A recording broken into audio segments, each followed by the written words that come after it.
You can even hear him breathe. It's like science fiction. You know, it sounds like Darth Vader's mask, right? Mm-hmm.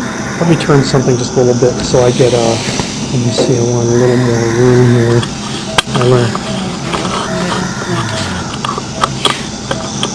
Yeah, sure.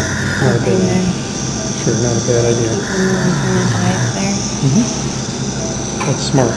Okay, so we've got an end-tidal CO2 of 41, respiratory rate of 16. Now you've got monitoring.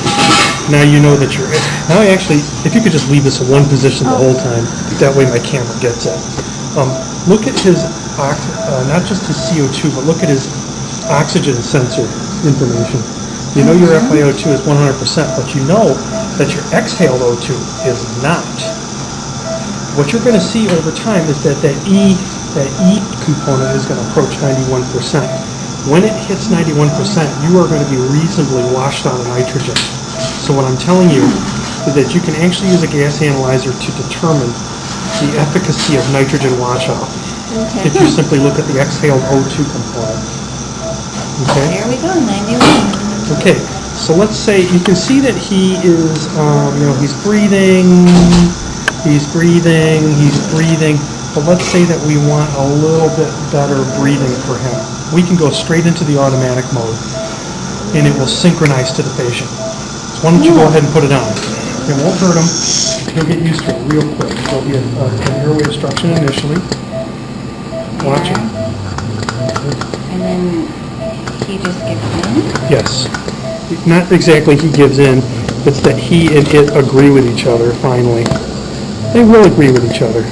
And so what this is telling me is that potentially he needs a little chin lift, or he needs a little more head and neck extension. Just put the donut? Sure. Or he needs a little higher pressure release range. So let's do this. We're going to rearrange his pillow. If you could just detach that and put the donut under his head instead of the pillow. Just pull the pillow out. Okay, I'm pulling the pillow. I'm catching the camera. Okay, great. Pull it out, and then let me have Mr. Donut. And let's put it so that it goes like this, so that we can actually go under his neck and put him into head and neck extension. Do you see this? Yeah. Now you got an open airway. Okay, thanks for that. How's his neck? I will look at it in a moment here. Hold on a second. I think his neck is just fine. It's okay? I do. I think it's fine. Oh, look, now you got an open airway. So are you at moderate or are you at deep sedation at this point? Deep. Okay. Because he's All right. letting us do that. That's fine. Okay, good. That's right. Okay. He's under sedation. He's just under deep sedation. So we're ready for your injection. All right. We've got Mr. Williams, Emerald, date of birth 6/12/1937. So your pressure releases are No 15. allergies. We're getting through and sac. We're getting a left angle hernia. So this device told you how to really open Yep, his airway. agree. When it goes, it was open. An airway obstruction. I was thinking. Oh, here, cage one, here, cage one, and... So how does it turn this sync with- all the way? Two questions. What was that? Sorry, you turned this all the way to To go into automatic mode, this mode? yeah. Kristen? Okay. And that's what we did when we pre-oxygenated our patient the other day. Yeah. That's So, right. I'm going to sneeze. How is it sensing his breath? Is it sensing negative pressure?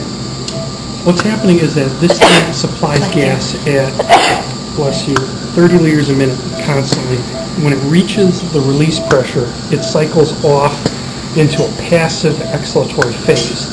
The passive exhalatory phase ends when the pressure falls within the system to between 2 to 4 centimeters of water. So it naturally holds a small amount of PEEP. I'm ruining your video here. And with when sneezing. that level's reached, it starts up again, unless there's an airway obstruction. Okay.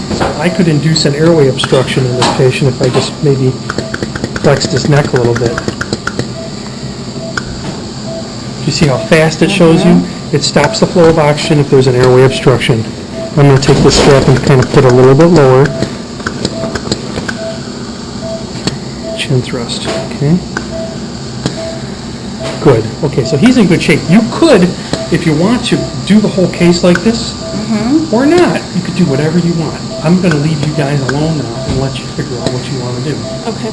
Okay, I'm not going to force you to do this if you don't want to do it. Nice. But I'm going to tell you something right now. You've got gas analysis. You are hyperventilating him somewhat right now because the system is set to 10 liters a minute ventilation. If I wanted to turn that down, I can go to my minute ventilation controller and I can actually turn this down.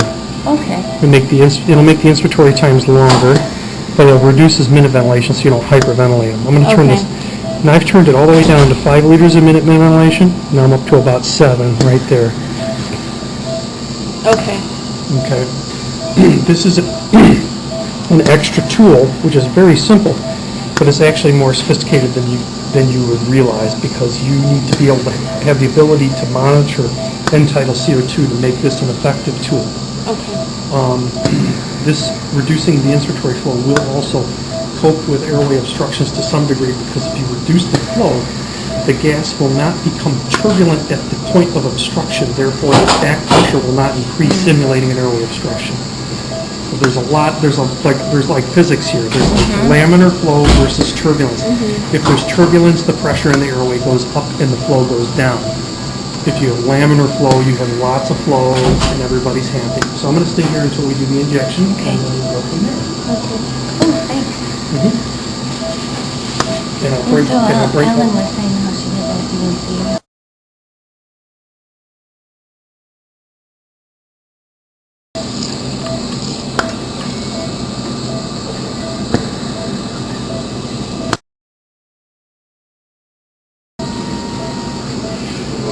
We got a little bit of apnea here, but we have to deepen the sedation.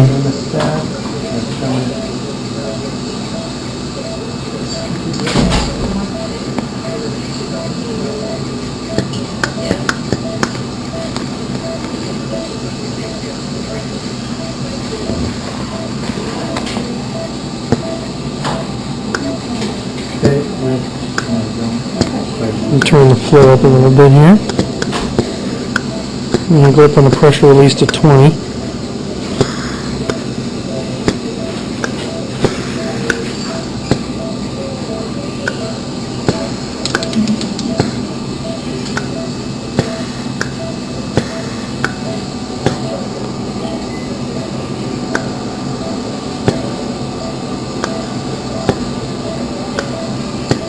Flow changer up to maximum here. Flow changer up to maximum. Stalled out here a little bit.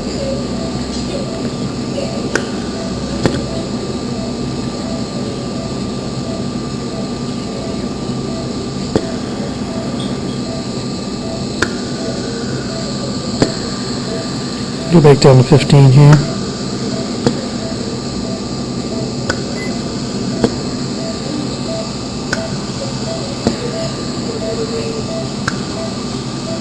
Flow changers on maximum again. I'm going to come down and flow changer a little bit.